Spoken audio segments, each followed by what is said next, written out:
শুভ সকাল বন্ধুরা, কেমন আছেন সবাই? আশা করি যে যেখানে আছেন সবাই খুব ভালো আছেন এবং সুস্থ আছেন। লাইফস্টাইল উইথ সুতপার আরও একটি নতুন দিনে আপনাদের সবাইকে অনেক অনেক স্বাগত জানাই। আর আজ আমি আপনাদের সাথে শেয়ার করব প্রতি বৃহস্পতিবারে আমি কিভাবে লক্ষ্মী পুজো করে থাকি। তো চলুন দেখতে থাকুন আজকের ভিডিও। সম্পূর্ণ ভিডিও দেখার অনুরোধ রইল, আশা করছি ভালো লাগবে। যদি ভালো লাগে তাহলে আমার চ্যানেলটি অবশ্যই সাবস্ক্রাইব করে দেবেন, লাইক শেয়ার কমেন্ট করবেন। তাহলে চলুন ভিডিওটা স্টার্ট করা যাক। পুজো শুরু করার আগে বেশ কিছু কাজও থাকে ঠাকুর ঘরে, যেমন ঠাকুর ঘর পরিষ্কার করা, ঠাকুরের বাসনপত্র ধোয়া, ফুল তোলা, এই সমস্ত কিছুই আমার হয়ে গেছে। তাছাড়া সকাল থেকে যা কিছু কাজকর্ম ছিল সমস্ত কমপ্লিট করে স্নান করে শুদ্ধ বস্ত্র পরে চলে এসেছি। আর আজ যেহেতু বৃহস্পতিবারের লক্ষ্মী পুজো, তাই সিংহাসন থেকে সমস্ত ঠাকুর নামিয়ে সিংহাসনটাও পরিষ্কার করে নিলাম। আর সিংহাসনটা পরিষ্কার করে এখন ঠাকুরের আসনে মা লক্ষ্মী এবং নারায়ণকেও বসিয়ে দিলাম, আর দুই দিকে মায়ের বাহনদেরও বসিয়ে দিয়েছি। আর এখানে একটা ছোট কাঠা রেখেছি, তার মধ্যে ধান এবং কড়ি রেখেছি, ছোট্ট একটা শঙ্খ, কড়ি, যেগুলো মায়ের প্রিয় জিনিস, সেইগুলোই মা লক্ষ্মীর আসনে রেখে দিচ্ছি। আর মা লক্ষ্মীর পিছনে একটা পট আছে, মা লক্ষ্মীরই পট। তো এই পটটাতেই আমার শাশুড়ি মা পুজো করতেন, এই জন্য এই পটটাও রেখে দিয়েছি, এটা সরিয়ে রাখিনি, একই সাথেই পুজো করি। আর আজ আমার ছাদ বাগানে খুব বেশি ফুল ফোটেনি, তাই কিছু ফুলের মালা, ফুলও কিনে নিয়ে এসেছি।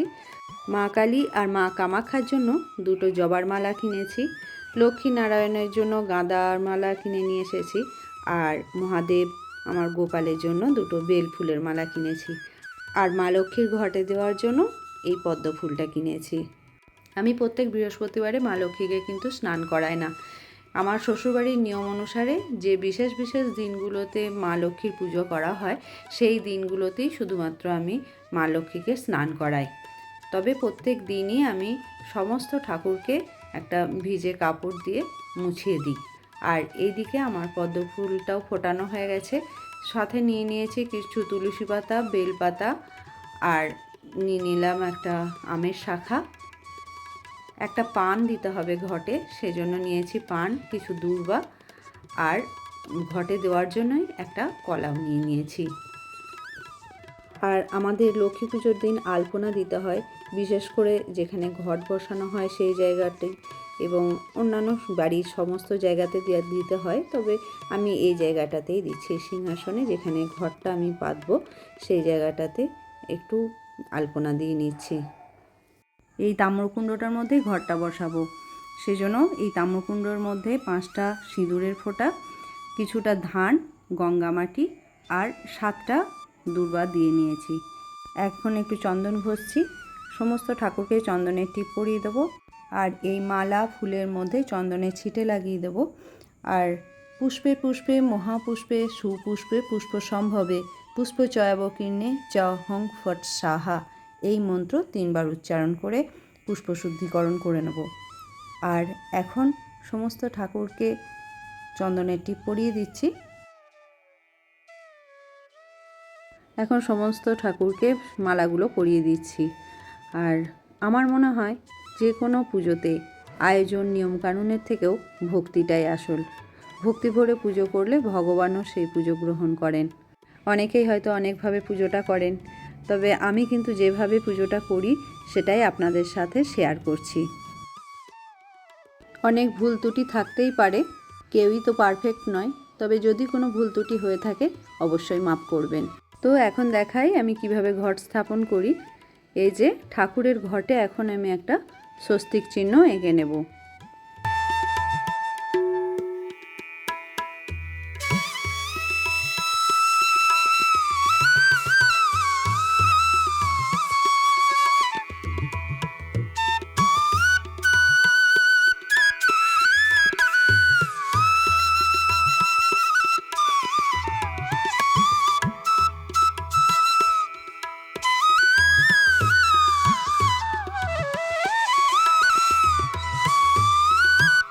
আর এখন বিজোড় সংখ্যাযুক্ত আমের শাখা নিয়েছি, মানে 5টা 7টা 9টা, তো সেগুলোতেও সিঁদুরের টিপ লাগিয়ে নিচ্ছি প্রত্যেকটা পাতার ডগে।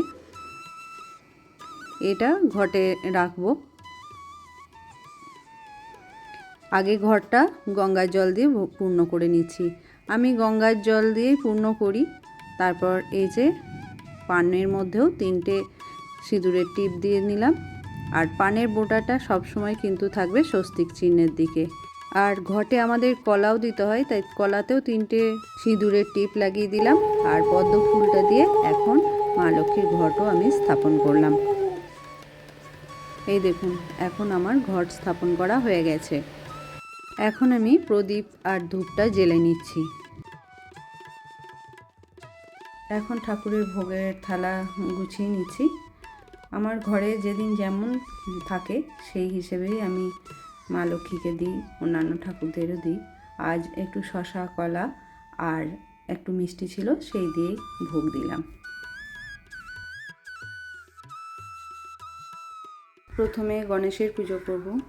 বন্দদেব গজানন গৌরী নন্দন বিধি বিষ্ণু বিশ্বনাথ তুল্যতবনন সর্ববিঘ্ন নাশ হয় তোমার স্মরণে, সর্বাগ্রে তোমার পূজা বন্দনী চরণে। নমো দেবেন্দ্র মৌলি মন্দার মকরন্দ কণারুণ বিঘ্নং হরন্তু হে রম্ব চরণাম্বুজরে নব। এরপর মহাদেবকেও একটু বেলপাতা দিলাম। ওং নমঃ শিবায়, ওং নমঃ শিবায়, ওং নমঃ শিবায়। এরপর মহাদেবের প্রিয় নীলকণ্ঠ ফুলও দিয়ে দিলাম। এরপর গোপালকেও একটু তুলসী পাতা দিয়ে দিচ্ছি। ওং নমো ভগবতী বাসুদেবায়। একে একে অন্যান্য ঠাকুরকেও ফুল দিয়ে দেব। এরপর মা কালীর পায়েও ফুল বেলপাতা দিয়ে দিলাম। নমো জয়ন্তী মঙ্গলা কালী ভদ্রা কালী কপালিনী দুর্গা শিবা ক্ষমা ধাত্রী স্বাহা সাধা নমস্তুতে। নমো আয়ুর্দেহি যশোধি ভাগ্যং ভগবতী দেহি মে পুত্রাং দেহি ধনং দেহি সর্বকামাশ্চ দেহি মে। সৃষ্টি স্থিতি বিনাশানাং শক্তিভূতে সনাতনী গুণাশ্রগুণময়ী নারায়ণী নমস্তুতে। শরণাগত দীনার্থ পরিত্রাণায় পরায়ণী সর্বস্বার্থে হরে দেবী নারায়ণী নমস্তুতে। এখন মা সরস্বতী পায়েও ফুল দিলাম। ওম সাপাক্ষ মালিকম ভজশ্রী নিবৃজ্জাম সৌময় পদ্মাসনস্থান ধ্যায়েচ্ছ শ্রিয়ং তৈলক্য মাতরম গৌরবর্ণাং সুরূপাঞ্চ সর্বালঙ্কার ভূষিতম রোকম পদ্ম ব্যগ্র করাং বরদাং দক্ষিণে নতু। এইভাবেই আমি মা লক্ষ্মীর ধ্যান মন্ত্র, মা লক্ষ্মীর স্তব, তারপর পুষ্পাঞ্জলি দিয়ে প্রণাম মন্ত্র বলি। তারপর প্রত্যেক বৃহস্পতিবারের ব্রতকথা এবং যে মাসে আমি পুজো করছি সেই মাসের ব্রতকথা বা পাঁচালি পড়ে আমি পুজো সমাপ্ত করি। ওং নমস্তে তাং সর্বদেবানাং বরদাসী হরিপ্রিয়ে জাগতি স্তৎপ্রকরণানাং স্বামে ভূয়োর্দর্শনা। এটি শ্রী শ্রী মা লক্ষ্মীর পুষ্পাঞ্জলির মন্ত্র। 3বার এই মন্ত্র উচ্চারণ করে আমি মা লক্ষ্মীর পুষ্পাঞ্জলি দিলাম। নমো বিশ্বরূপ সভার্যাসী পদে পদ্মালয় সর্বার্থ পাহিমাং দেবী মহালক্ষ্মী নমস্তুতে। এটি মায়ের প্রণাম মন্ত্র। পুষ্পাঞ্জলির পর এই প্রণাম মন্ত্র পড়ে মাকে প্রণাম করে নিলাম। প্রত্যেক বৃহস্পতিবারের ব্রতকথা আমার পড়া হয়ে গেছে। এখন শ্রাবণ মাসের ব্রতকথা পড়ছি। শ্রাবণ মাসের ব্রতকথা রম্ভাবতীর পালা। অজয়ের ধারে ঘর জগদত্ত নাম, পত্নী নাম রম্ভাবতী ছিল তার ধাম। তিলেক না ছাড়ি তারে জগদত্ত রহে, চকর চকরি সম মুখ পানে চাহে। এই রূপে কতকাল গত হয়ে যায়, বাণিজ্য তরেতে জগদত্ত মন চায়। রম্ভাপতি চাহি বলে, ওগো মোর নারী, 2 জনে চলো যায় সাজাইয়া তরি। এত শুনি রম্ভা বলে নিজ প্রাণনাথে, কোথাও না শুনি প্রভু নারী গেছে সাথে। আমার অভাবে যদি থাকিতে না পারো, চম্পকের মালা গাঁথি দিই তবে ধরো। যদি এ মালা গলে থাকে হইয়া উজ্জ্বল, জানিবে তোমার নারী আছে নিরিমল। এত বলি রম্ভা মাঙ্গলিল সপ্তডিঙায়, সপ্তডিঙা লয়ে সাধু বাণিজ্যেতে যায়। ডিঙায় বসিয়া সাধু যায় ধীরে ধীরে, বীরসিংহ রাজঘাটে নোঙর যে করে। মালিনীর সাথে সাধু রাজ্য সভা যায়, মহারাজে ভেট দিলা মনোমততায়। সাধু গলে দেখে রাজা চম্পকের হার, মালিনীর প্রতি চাহি কহিছে অপার। চম্পকের গাঁথিমালা সদাগরে দিলে, মোর রাজ্যে থাকি তুমি মোরের ভণ্ডাইলে। এত শুনি সে মালিনী বলয়ে বচন, তব রাজ্যে কোথা চাঁপা কহত রাজন। তাহা শুনি জগদত্ত বলিলা বচন, মন্ত্রপুত মালা পত্নী করিছে অর্পণ। বলিয়াছে মোর পত্নী শুনো গুণমণি, যেদিন এ মালা শুকাবে হব দ্বিচারিণী। এত শুনি মহারাজ স্তব্ধ হয়ে রয়। কেমন সে সতী তারে দেখিব নিশ্চয়। রাজাজ্ঞা পেয়ে কোটাল ছেড়ে দিল তরি, মালিনীর গৃহ পাশে সাধুর যে পুরী। মালিনীরে দিল কোটাল নানা রত্নধন, রম্ভাসনে মিলনের সেই তো কারণ। রম্ভাবতী নিকটে মালিনী প্রবেশিয়া, কোটালের রূপ গুণ কহে প্রকাশিয়া। রম্ভা বলে বিফলে যৌবন মোর যায়, আসিতে বলিও তুমি কোটালে হেথায়। এ কথা বলিয়া রম্ভা সখী প্রতি চায়, রম্ভা সাজিয়ে এক সখী বসিল তথায়।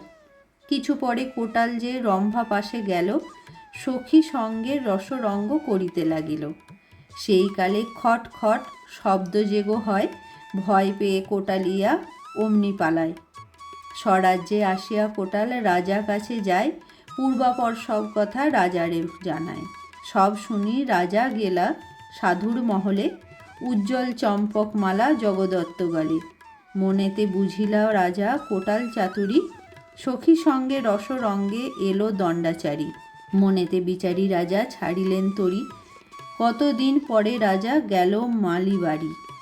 রাজা বলে রম্ভাসনে মিলাও মালিনী, জীবনের আলো সে যে ভুবন মোহিনী। রম্ভা কয় ওগো মালিনী, কহি শুনো আমি, রাজারে লইয়া এসো মধ্যরাত্রে তুমি। মধ্যরাত্রে রাজা গিয়া পালঙ্কে বসিল, সেই কালে রম্ভা যে রন্ধন আরম্ভিল। রন্ধন করিয়া রম্ভা আহারে বসিলা, হেরি তাহা মহারাজ পাতেতে বসিলা। এই রূপে ভোজন করিলা দুজনে, ভোজন অন্তে মহারাজ কইলা আচমন। রাজা বলে এসো কাছে ওগো প্রাণেশ্বরী, রম্ভা বলে শুনো রাজা নিবেদন করি। পুত্র সম অন্ন খেলে তুমি মোর পাতে, কেমনে বসিতে মোরে বল গিয়া সাথে। হেন বাক্য শুনি রাজা জুড়ি দুই হাত, মা বলিয়া চরণেতে করে প্রণিপাত। লোক পাঠাইয়া রাজা সাধুরে যে আনে, রম্ভাসনে মিলন করালো সেই ক্ষণে। লক্ষ্মীর কৃপায় রম্ভা নিজ পতি পায়, হরি হরি বল সবে পালা হইল সায়। হরি বল হরি বল হরি বল। ইতি শ্রাবণ মাসের ব্রতকথা সমাপ্ত। এখন মা লক্ষ্মী এবং সমস্ত ঠাকুরকে আরতি করে নেব।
জয় মা লক্ষ্মী, জয় মা লক্ষ্মী, জয় মা লক্ষ্মী।